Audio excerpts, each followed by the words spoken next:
Halo semua, kembali lagi ke Geoscience Insight Podcast. Jadi hari ini aku Andre Azariansyah dan teman saya Yuzal Kusai Wahyudi. Nah, hari ini kita akan melakukan suatu yang menarik nih. Kita akan melakukan pembicaraan mengenai hal yang berhubungan dengan ranah kebumian. Nah, kira-kira kita mau bahas apa nih, Zal? Nah, kali ini kita bakal bahas komputasi dan AI itu sendiri. Bagaimana komputasi ini bekerja di bidang geofisika. Nah, kali ini kita kedatangan tamu spesial yaitu Bu Indriati. Halo Ibu. Jadi Bu Indri ini adalah dosen geofisika yang matkulnya itu dia mengajar komputasi sebagian lebih gitu. Mungkin Ibu Indriati bisa perkenalan dulu. Oke, ya, nama saya Indriati Lubis, saya mengajar di jurusan Teknik Geofisika UPN ya. Kebetulan salah satu mata kuliahnya adalah komputasi geofisika. Ya. Jadi ngomong-ngomong mengenai komputasi nih Bu. Sebenarnya Ibu sejak kapan sih bisa terjun gitu ke dalam komputasi ini gimana sih? Terjun di dunia komputasi sebetulnya awalnya keterpaksaan ya.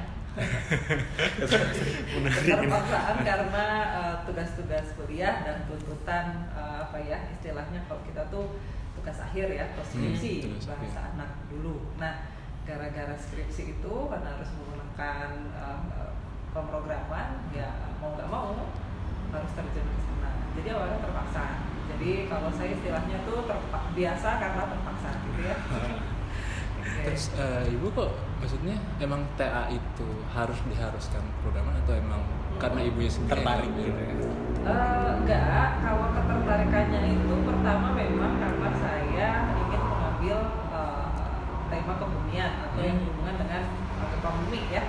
Dan nggak tahu kenapa pada saat itu ketika sudah disetujui ternyata melakukan pengambilan data di Vulkanologi Jogja ya, BPPTKG atau PVMBG kalau di Bandung karena itu masih satu departemen yang sama.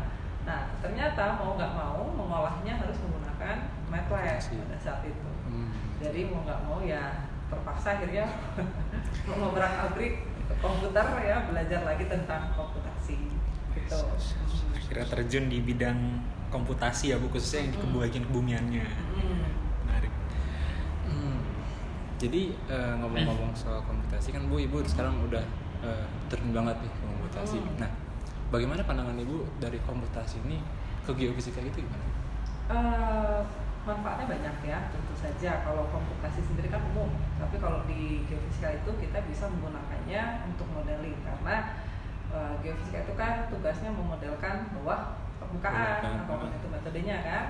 Nah, dengan komputasi itu kita bisa membuat pemodelan sesuai dengan data dan tidak ada limitasi atau tidak ada batas seperti kita menggunakan software. Jadi misal seperti ini, kalau software misalnya dia hanya mampu run data misalnya 1000 data. Ketika data itu lebih dari 1000 maka software itu tidak akan mampu. Nah, kalau dengan komputasi katakanlah datanya begitu besar ya, itu bisa kita olah satu, kita bisa memilih bahasa pemrogramannya mana nih yang kira-kira kuat untuk big data karena yang namanya geofisik itu pasti akan relatable dengan big data itu sendiri. Nah, yang kedua, kalau misalkan data yang dirasa terlalu banyak dan kita lihat kapasitas laptop kita juga tidak memungkinkan, kita bisa melakukan clustering misalnya, atau kita bisa mengecilkan area penelitian, mengecilkan dalam artian bukan mengecilkan daerahnya ya, tapi mengecilkan modelnya. Nah, sehingga dengan fleksibilitas itu, komputasi itu menurut saya kinerjanya bisa melampaui dari software yang ada di geofisika. Nah, itu ya. Artinya komputasi ini bisa membuat pekerjaan jadi lebih efisien ya Bu ya, kurang lebih seperti itu ya. Lebih efisien dan fleksibilitasnya tinggi dibandingkan kita menggunakan software. Ya. Jadi kalau misalnya software itu Bu, maksudnya pasti kan ada suatu kelebihan ada kekurangannya kan. Nah terus kalau misalnya program nih, kan pasti ada komputasi juga kan. Nah itu kan kalau misalnya dibandingkan gitu, kalau misalnya si software ini sebenarnya bagus nggak sih buat geofisika gitu? Maksudnya kan komputasi rumit kan, maksudnya hanya orang tertentu kan, maksudnya. Jadi si software ini sebenarnya membantu banget nggak sih sebenarnya kalau untuk si geofisika ini gitu? Oh iya, pasti jelas ya, karena gini, software itu dibuat ya untuk mempermudah pekerjaan geofisis ya. Software-software yang ada di kita, yang ada di geofisis itu sebetulnya sudah terstandarisasi, bahkan mungkin terstandarisasinya internasional ya. Nah itu bisa dipakai, silahkan saja. Hanya tadi mungkin saja ada dari software-software itu yang berbayar, ya. Sehingga jika kita misalkan sudah lewat dari masa apa itu biasanya suka ada trial and error itu ya, kita bisa trial misalnya sebulan atau berapa. Ketika kita sudah lewat dari masa itu, kita sudah nggak bisa mengakses lagi. Itu yang pertama. Atau ada juga software seismik ya, kalau nggak salah tadi, dia limitasinya berdasarkan jumlah data. Kalau jumlah datanya sekian, dia masih bisa pakai yang gratis. Tapi kalau lebih, dia harus beli license-nya. Nah, yang ketiga, kalau misalkan software itu juga berangkat dari pemrograman sebetulnya. Jadi pemrograman yang sebetulnya dihidden oleh si pembuat software. Jadi misalnya ada faktor apa saja di situ, misalnya gradingnya berapa dia bikin, gitu kan. Kemudian ada faktor dampingnya berapa dia bikin, kita nggak bisa tahu. Nah, tapi dengan komputasi kita bisa membuat sendiri dengan software tampilan software yang sama. Nah, kita bisa fleksibilitas kita itu yang tadi saya singgung ya, itu kita bisa memasukkan damping error sesuka kita, kemudian kita bisa membuat grid-nya itu juga sesuka kita. Nah, tapi nanti tetap kalau misalkan S1 nih, pasti kan butuh validitas ya. Validitas misalnya kita membuat program. Ini program kita sejauh mana sih validnya? Nah, kita bisa menggunakan software untuk membantu apakah program kita itu sudah valid atau belum. Nah, itu ya. Jadi tetap dua-duanya ada manfaat. Berarti emang si software ini emang harusnya jadi validasi kita buat kalau misalnya ada yang ngambil TA Komput gitu atau semacamnya gitu. Berarti tapi kan ada komputasi, terus juga ada software. Nah terus juga kan sekarang udah berkembang banget nih, zaman kan udah ada machine learning. Nah itu gimana tanggapannya tentang machine learning ini sendiri? Ya, machine learning itu kan sebetulnya sudah lama, cuma istilahnya baru sekarang ini ya. Yang base-nya adalah tetap komputasi, karena machine learning itu luas penggunaannya, ada data scientist, ada kemudian untuk web developer, game developer dan sebagainya, itu semuanya menggunakan machine learning. Nah, machine learning itu banyak jenisnya. Kalau di geofisika biasanya ada yang berbasis Python, MATLAB atau Fortran ya. Nah, machine learning itu kan hanya bahasa pemrograman dan bagaimana kita menyuruh komputer untuk mengerjakan seharusnya pekerjaan kita, tapi dikerjakan oleh dia. Nah, gitu. Nah, terus kan Bu, kemarin dengar-dengar kan katanya dari dokter kan juga pernah ada ngelakuin tuh AI, sebuah AI, dia bisa ngedeteksi kanker gitu Bu. Nah, itu kan dengan cara AI ini kan dia bisa tahu tuh gimana kanker, yang ini kanker, ini enggak gitu. Nah itu kalau bisa di geofisika itu bisa juga masih diaplikasikan. Ya itu kalau nggak salah namanya adalah CNN ya, atau Convolutional Neural Network. Memang kemarin banyak dipakai nih, terutama pada saat COVID, nggak juga kanker ya. Jadi untuk membedakan mana pasien yang terkena COVID, mana yang bukan, berdasarkan dari hasil CT scan. Kita tahu kan kemarin pandemi itu dari satu rumah sakit aja mungkin pasiennya bisa ribuan atau ratusan. Coba yang dokter yang cuma berapa jumlahnya harus mengidentifikasi sekian pasien, kalau dia harus lihat gambarnya satu-satu, pasti akan kelelahan. Kelelahan. Padahal pasien ini butuh waktu ditangani yang cepat. Nah, ada satu terobosan dengan menggunakan machine learning di mana gambar-gambar CT scan itu ya otomatisasi diidentifikasi oleh komputer mana yang COVID, mana yang bukan. Jadi misal ada sekian pasien, kemudian masing-masing punya data CT scan, masing-masing gambarnya itu dimasukkan ke komputer dengan menggunakan CNN tadi. Komputer akan mengidentifikasi setiap nomor gambar tadi. Jadi mana yang COVID, mana yang bukan, dan mana yang bukan ya. Nah, sehingga dokter akan lebih cepat. Oke, pasien nomor sekian ini COVID, pasien nomor sekian ini bukan. Nah itu membantu tugas dokter. Nah kalau di geofisika bisa. Contohnya misalnya kalau kita ingin menebak satu fault dari satu section seismik misalnya, kita mengidentifikasi mana fault mana bukan. Nah, caranya adalah kita mengenalkan dulu pada si komputer, oh ini fault, oh ini bukan.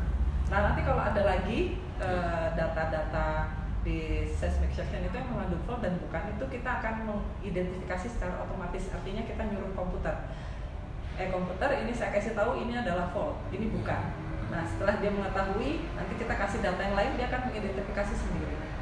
Sama kalau kita analogikan dengan kedokteran tadi, dokter akan menyuruh komputer ini COVID, ini bukan. Dia hanya memberi satu contoh saja. Nah nanti kalau begitu ada data yang lain, dia akan identifikasi sendiri. Nah itu contoh pertama ya, berguna ketika misalnya untuk interpretasi bom permukaan yang cepat lah kalau di geofisika ya. Contoh lain misalnya untuk menebak fase gelombang misalnya, mana P, mana S, mana relic, mana love gitu ya. Nah itu juga bisa dengan menggunakan CNN sehingga mempermudah automatic picking.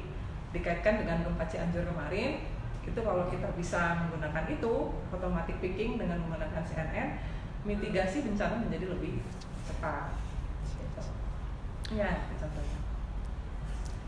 Gimana, ada suatu insight baru nggak mengenai CNN ini? Ini jelas merupakan insight baru dan ternyata emang ranah kebumian tuh sudah semaju itu dengan bantuan machine learning ini ya Bu ya. Mungkin saya ingin bertanya terkait hal tersebut. Artinya kan saat ini pekerjaan-pekerjaan manusia ini sudah banyak digantikan atau dapat tergantikan oleh machine learning gitu Bu. Untuk kita sebagai mahasiswa geofisika yang nanti akan lulus sebagai sarjana teknik geofisika, kira-kira harus ngapain sih Bu dalam menghadapi gempuran machine learning ini? Iya, memang sekarang tuntutannya itu ya. Sekarang pekerjaan yang sedang banyak dicari orang itu adalah yang relate dengan geofisika ya, adalah data analis sebetulnya.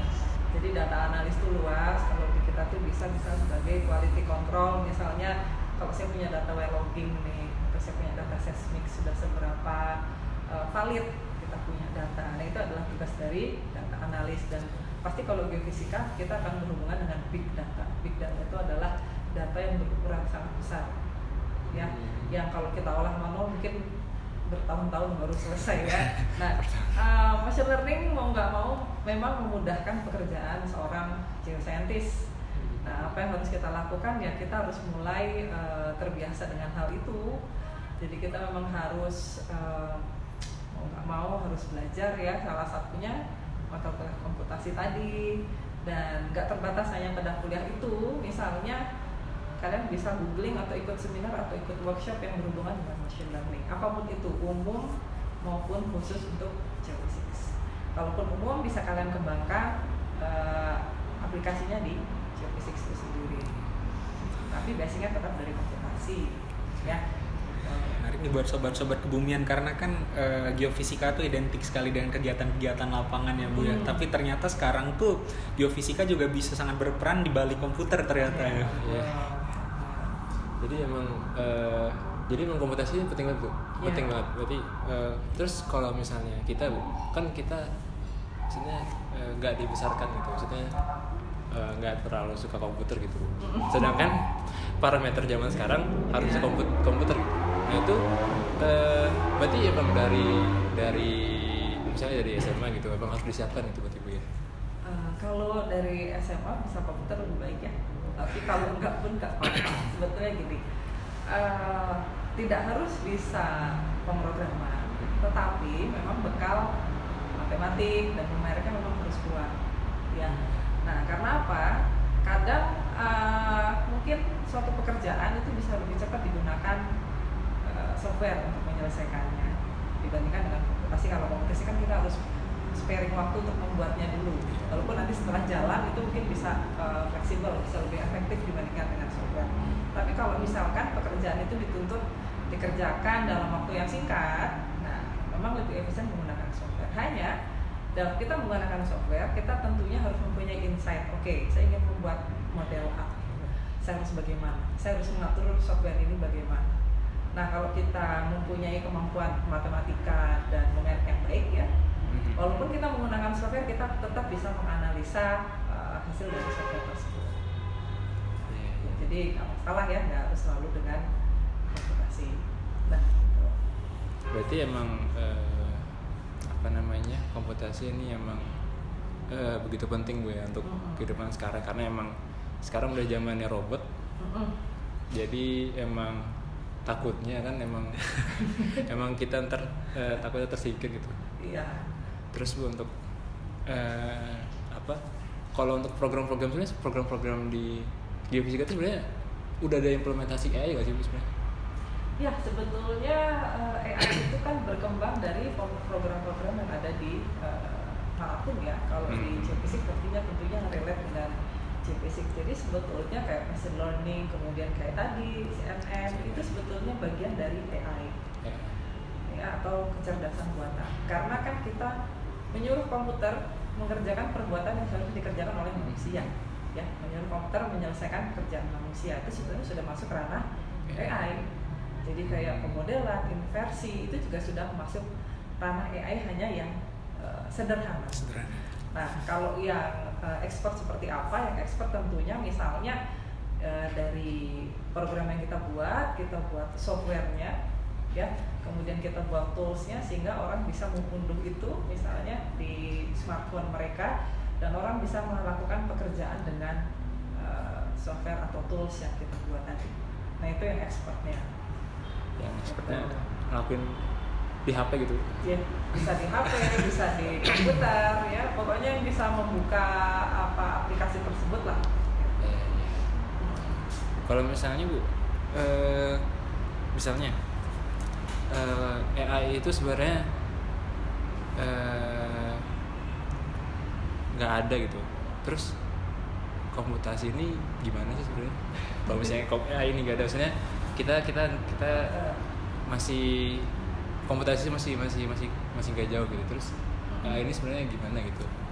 Iya, tadi yang saya bilang AI itu kan pengembangan dari komputasi tadi. Jadi kalau komputasi itu kayak listing program yang kita buat ya, for looping misalnya atau while looping atau dan sebagainya. Nah kalau itu kita kemas menjadi satu software atau satu aplikasi ya yang bisa digunakan atau diinstal orang, baik itu di smartphone maupun di laptop atau dimanapun, nah itu sudah menjadi AI. Udah menjadi AI, sudah pasti. AI. Karena emang kecerdasan buatan itu sendiri itu namanya emang. Oke, apalagi Andre? Mungkin ini bisa jadi pertanyaan banyak orang dan bukan pertanyaan saya sendiri aja sih Bu.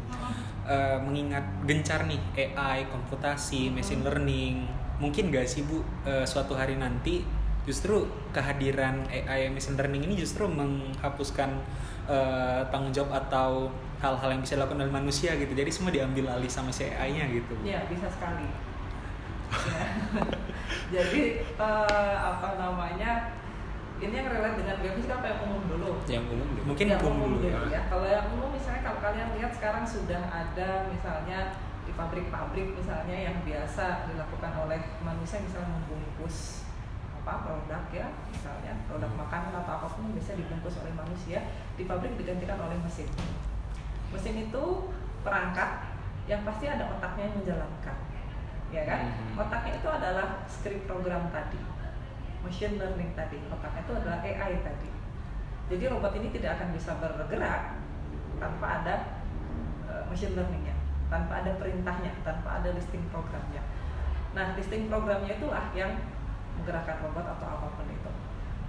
Nah, bayangkan kalau semua pekerjaan dibuat machine learning-nya atau dibuat robotnya, ya manusia nggak bisa apa ya, nggak usah saja ya. Cuma diem doang. Kalau kemarin salah satu kampus di Indonesia itu membuat machine learning untuk mengurangi resiko dokter terpapar COVID ya. Jadi dia ada monitor, kemudian robotnya ini akan mengantarkan obat ya, dan bisa mengukur tensi. Robotnya ini akan pergi ke pasien yang terisolasi COVID. Jadi dokter itu hanya berkomunikasi lewat monitor untuk mengurangi resiko nakes dokter dan perawat ya terpapar COVID dari pasien. Nah itu salah satunya. Di geofisika gimana? Bisa saja sekarang sudah ada drone kan, Iya. Ya. Betul. Nah, di luar negeri itu sudah memantau aktivitas gunung api menggunakan drone. Bahkan ada yang mengambil sampel misalkan cairan yang ada di sekitar gunung api, misalnya ya kalau kita contohnya mungkin Tangkuban Perahu atau Kelut itu yang ada airnya ya, diambil sampelnya. Kalau di Indonesia masih oleh manusia, resikonya tinggi kan. Nah, tapi kalau di luar negeri itu sudah menggunakan drone yang dilengkapi dengan robot untuk mengambil sampel air. Nanti sampel airnya itu akan diukur tingkat asam dan basa dan akan ditentukan erupsinya kira-kira erupsi efusif atau eksplosif. Nah, itu juga menggunakan drone dan robot itu tadi. Itu juga bagian dari AI. Nah, seperti itu kalau kita contohnya ya di Shopee. Menarik banget nih Zal ya. Ya. Ternyata sekarang tuh kita udah hidup berdampingan dengan AI tanpa kita sadari ya Bu. Iya. Walaupun geofisika yang kita kenal selama ini kegiatannya cenderung ke lapangan, kita sampling batuan. Ternyata bahkan untuk sekedar sampling aja itu bisa dilakukan oleh robot ada sekarang ya Bu. Iya. Jadi ngomong-ngomong soal robot nih Bu. Ibu tahu nggak sih kalau misalnya ada sebuah AI kalau misalnya robot ini bisa punya perasaan? Ya enggak. Ya bisa saja ya, itu tergantung yang membuatnya gitu. Jadi memang semakin banyak kemampuan robot itu berarti yang membuatnya itu semakin pintar karena dia akan memasukkan listing program yang begitu kompleks untuk mendeteksi perasaan manusia misalnya dihadirkan robot untuk menghibur manusia yang sedang sedih misalnya. Nah, entah apa sensor yang dipakainya di situ, dia akan mengukur tingkat kesedihan manusia itu dan seperti apa yang akan robot itu lakukan untuk menghibur itu bisa juga. Iya, bisa juga. Ya, tergantung pembuatnya ya. Iya sih. Emang kadang tapi sebenarnya dari AI ini sebenarnya ada nggak sih kerugian dari AI, maksudnya kelemahan dari AI itu sendiri? Ya tentunya ada ya, kalau digunakan secara berlebihan tadi, misalnya semua aktivitas manusia diwakilkan kepada AI, diwakilkan kepada mesin, tentu interaksi antar manusia akan semakin Berkurang. ya. Padahal manusia biasanya adalah makhluk Sosial. yang membutuhkan orang lain. Nah, interaksi itu yang akan berkurang kalau misalkan AI ini memang tidak dikontrol ya oleh para pembuatnya.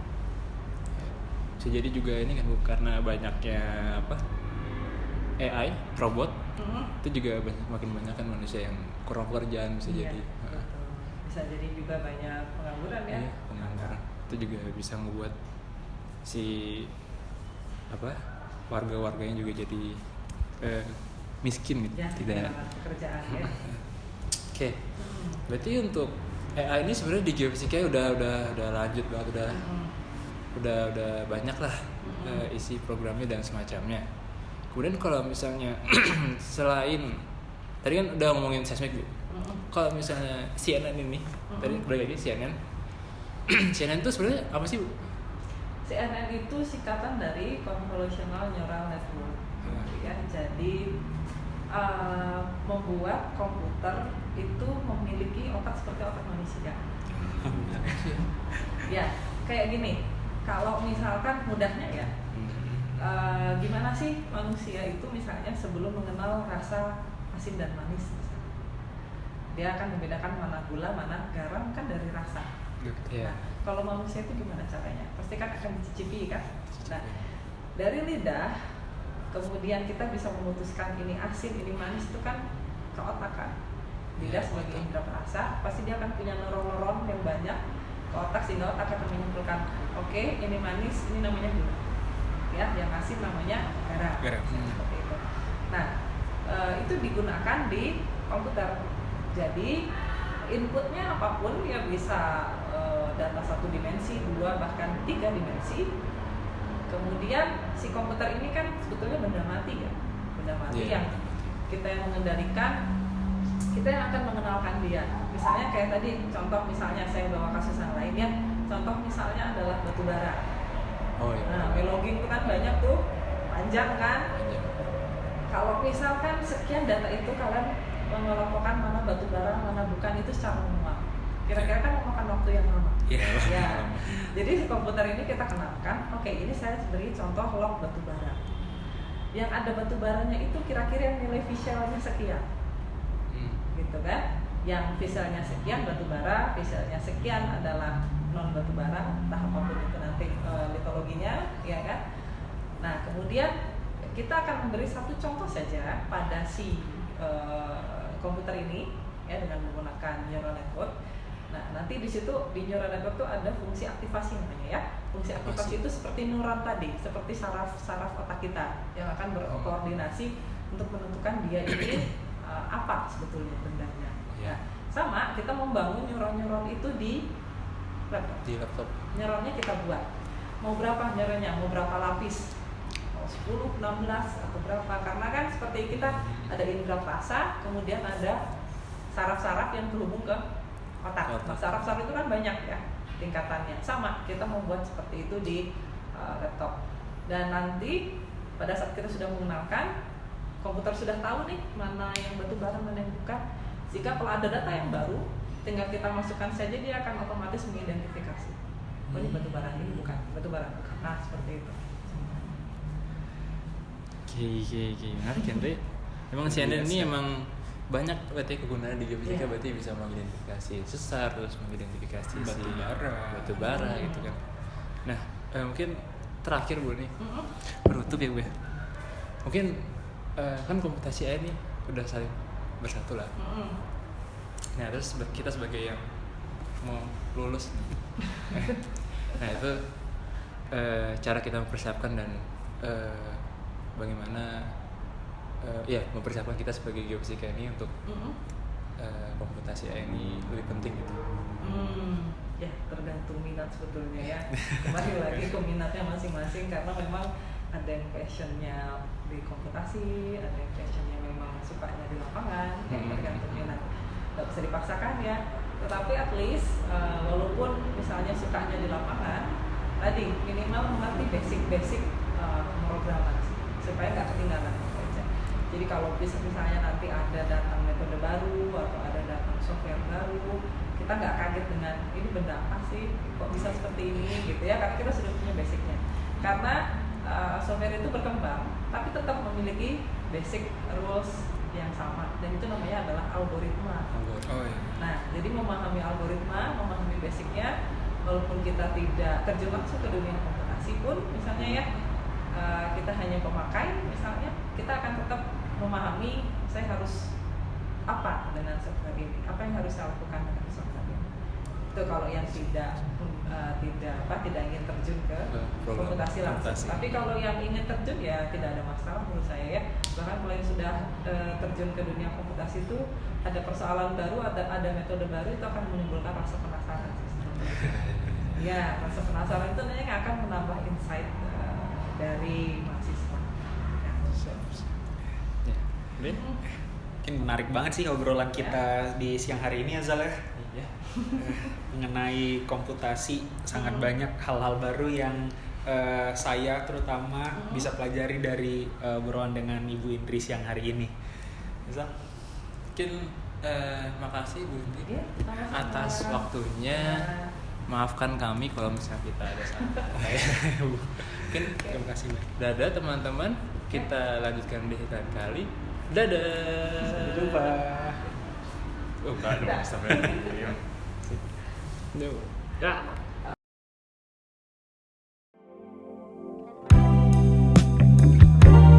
You're listening to Oncle Jazz.